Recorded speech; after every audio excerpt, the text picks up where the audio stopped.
Сәлем баршаңызға, қалайсыздар? Бүгін сіздермен осындай нежный болып шығатын әрі дәмді карамельді пирог дайындайтын боламыз. Менімен бірге жасап көріңіздер, міндетті түрде өте күшті болып шығады. Шаймен, кофелермен күшті кететін пирог болады. Онда бастадық. Алдымен пирогымыздың қамырын дайындап аламыз. Бізде бұл жерде песочный үгітілмелі қамыр болу керек. Қантымызды саламыз, бөлме температурасында еріп тұрған сары майымызды саламыз. Менде қант ірілеу болды, сондықтан менде май екеуін жақсылап араластырып алдым. Венчикпен еруі да қиын болды. Неғұрлым майдалау қант салыңыздар, немесе сахарный пудра салған дұрыс екен қамырға. Еруі да қиын болады екен. Енді бұл жерде 230 грамм ұн, 220-230 граммдай ұн кетеді. Жаңағы сары майымызға салып, осылай крошка жасап аламыз. Жақсылап. Көріп тұрғандарыңыздай крошкамыз дайын. Енді бір штук жұмыртқамызды салып, қолымызбен жақсылап араластырып, қамыр илеуді бастаймыз. Барлығы біркелкі болғанша, қамыр сияқты болып біріккенше осылай жақсылап араластырып қамыр илеп аламыз. Міне біздің қамырымыз почти дайын болып қалды. Бізде өте жұмсақ, эластичный, әдемі қамыр дайын болу керек. Бұл жерде столға алып жақсылап тағы бір-біріне біріккенше жақсылап қамыр илеп алатын боламыз. Біздің қамырымыз дайын. Міне өте жұмсақ қамыр болады. Жарты сағаттай холодильникке қойып қоямыз. Немесе начинкаңыз дайын болса, сразу жасай берсеңіздер болады.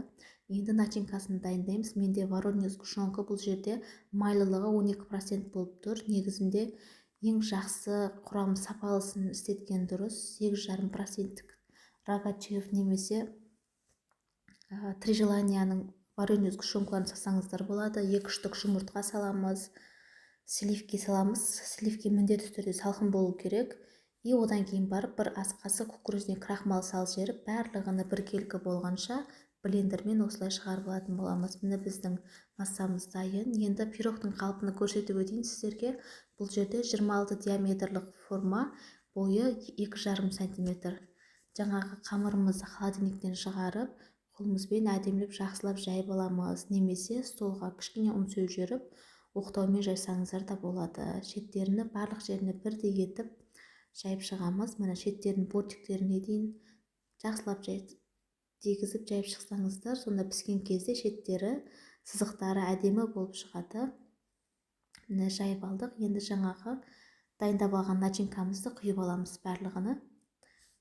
Құйып болғаннан кейін піскен кезде қамырымыз бен начинкамыз аралары ажырап кетпеу үшін осылай барлық жеріне кішкене тегізіп алып, енді пісіруге жібереміз. Жарты сағатта пісіп шығады.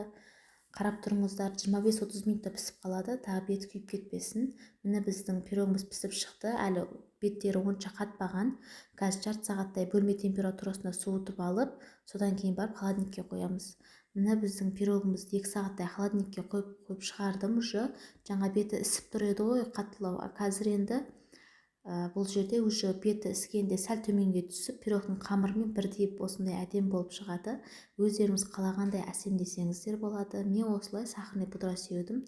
Енді сіздерге ішін кесіп көрсетейін. Мына өте күшті болып шығады. Егер сіздер қаласаңыздар, сатылымға шығарсаңыздар да болады. Өте дәмді болып шығады. Менің парақшамда тағы да көптеген видео рецептер бар. Құдай қаласа алдағы уақытта сіздерге тағы да күшті рецептермен бөлісетін боламын. Менің парақшамнан әртүрлі рецептерді көрсеңіздер болады. Парақшама жазылмаған болсаңыздар, жазылып кетіңіздер. Лайк басып, коммент жазып кетсеңіздер, сіздерден қуана-қуана ответ қайтарамын. Ас болсын, біздің осымен пирогымыз дайын.